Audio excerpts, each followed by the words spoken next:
Well, now the news. Now the Republican-controlled U.S. House of Representatives voted to formally authorize its ongoing impeachment inquiry into President Joe Biden.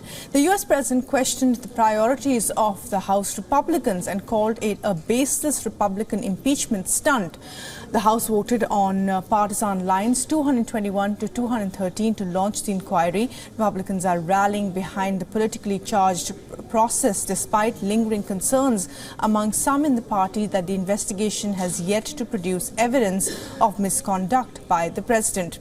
House Republicans are examining whether Biden improperly benefited from the 53-year-old son Hunter Biden's foreign business dealings when he served as vice president from 2009 to 2017 under Barack Obama.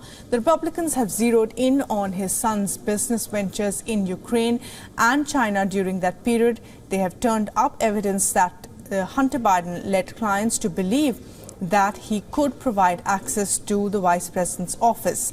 This comes as Hunter Biden has refused to appear before Congress, however, has agreed to appear in an open Capitol hearing.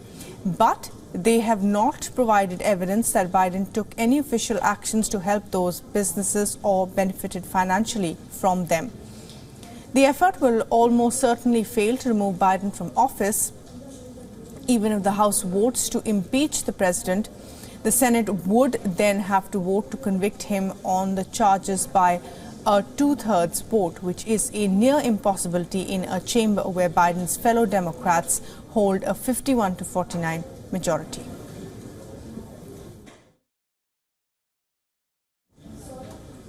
And for the very latest on this Biden impeachment saga, our correspondent Susan Tehrani sent us this report from New York. Listen in. Earlier in the day, the president's son, Hunter Biden, was subpoenaed for a closed-door deposition.